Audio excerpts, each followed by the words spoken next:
Hi, I'm Dr. Lisa Thompson of drlisamthompson.com, and I have a question for you.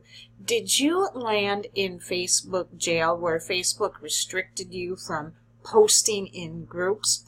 If that happened to you, chances are you made one of these 5 Facebook group mistakes. And in this video, I'm going to point out what these mistakes are and some simple strategies of how you can avoid landing Facebook jail in the future, especially when it comes to posting in groups. Many people right now see the power of Facebook groups. This is a way for people to come in and connect and learn and meet new people to bring into your business as a potential customer or as a rep. But what most home business owners fail to understand is why people are on Facebook in the first place. There are 3 key reasons. And number 1 is they want to connect with other people. People want to connect with those who they have a common interest in, such as there are groups out there for Cocker Spaniel lovers. There are moms out there who are stay-at-home and they're discussing weight loss tips. We have people who love guinea pigs. There are people who love to do any other type of hobby where they can connect and share ideas, which is number 2. So people want to connect, they want to share, and number 3, they want to be entertained. They want to be able to come into a group and have this connection to share, learn something, and making it fun in the process. What has been happening on Facebook in a lot of groups is that people are going in and they're literally turning a Facebook group into a bulletin board, an advertising bulletin board, which turns off a lot of people. Now, what Facebook wants from you, see, Facebook has made it very, very clear that they don't like home business owners, particularly those in the network marketing and affiliate marketing, because what people have been doing are these 5 big mistakes that when they go into a group and do this, they are making a negative user experience. And so what happens is when people go into groups and they see these 5 mistakes that these marketers are making, they're reporting it to Facebook. And so I have fallen into Facebook jail because of these.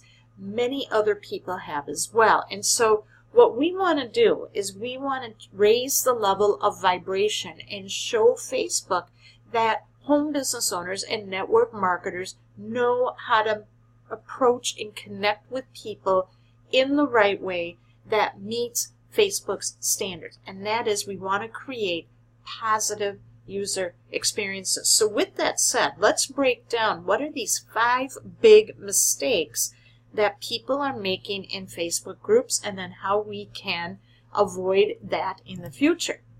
Mistake number 1, copy and pasting in mass groups. And what I mean by that is where people will go in and let's say you want to get people to register for a webinar, or you want to give away a training, or you want to share a blog post or maybe a Facebook Live that you did. And what happens is you go in and you copy, okay, you copy whatever little update you're putting with your information, and you send it out too quickly. So it's like mass posting. And what that does is you're going so fast that Facebook thinks that you're like a bot, okay, someone who's automatically posting things too fast. And a lot of times they'll say, whoa, you're going too fast. And when that happens, you'll see like all of a sudden you might see a pop-up where they're going to say, identify the 5 watches or 5 tigers that you see on your screen. And when you get that, that's going to be something that says, hey, you're moving too fast. And typically if you go through and you do what Facebook tells you to do, then you're going to get a notification that you're going to be in jail for a week or 2 weeks, or you can't post in groups. So instead, if you're going to be posting in groups, best practice here is if you're going to be providing value and making sure that it is valuable content, is to go slow. Maybe do 3 to 5 groups, stop, then maybe wait a couple hours, and then do another 3 to 5. Don't go fast. Mistake number 2, posting links to your business opportunity. This is one that really gets people in Facebook groups. The administrators are getting very savvy about it, and if you ever look in these groups, they are putting in their guidelines, do not post links to opportunities, or they can kind of tell if people are going in there and constantly posting links. They don't want their Facebook group to look like an online bulletin advertising board. You know, has that ever happened to you where you were in a group and all of a sudden you scroll through it and it's nothing but advertisements for business opportunities? You know, it makes it very difficult. It's like, how can you find anything in that group? It makes it so noisy. People don't go into Facebook groups to buy, okay? They do not. And so when you're going into a Facebook group, you want to be providing value. So you want to be very clear when you're joining a Facebook group. You want to join a Facebook group where you know your people are. So that's why it's very important before you begin any marketing, you need to know who your audience is. And when you go into those Facebook groups, you want to be in the good graces with the administrator. You want to be providing value, you know, put posts in there that ask questions. And I'll give you an example of this. Instead of posting your business opportunity, I belong to a couple of diabetes groups because I am a type 2 diabetic. I was recently diagnosed back this past January. So what I've done in a couple of posts when I first got started is I asked a general question about flu shots. Should, you know, I'm having a doctor's appointment coming up and they're going to be asking me about taking the flu shot. I've never had the flu shot before. I've stopped taking it because, you know, I would wind up getting sick from the flu shot, and now that I have diabetes, I'm wondering if I need to take it again. So I put I explained my situation to the group, and it was asking for opinions, and I wound up getting like 50 comments on that particular post for people wanting to reach out and be supportive.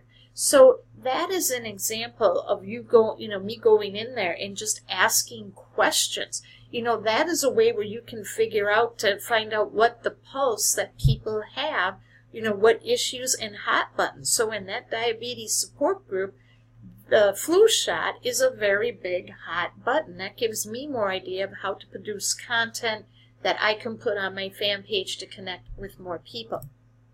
Mistake number 3, looking like everybody else in the group, spamming other groups. So that just means, you know, you're going in there and you're just spamming. You're not providing value. And people can tell if you're out there to pitch them. So what you need to be doing, you know, a lot of admins right now are, you know, they won't even allow posting of Facebook Lives. A lot of times you can do like Facebook Lives on your fan page or Facebook Lives within the group and share. And a lot of administrators now in certain groups are only allowing them to post the content, or if anyone posts content, they have to get approval from the admin.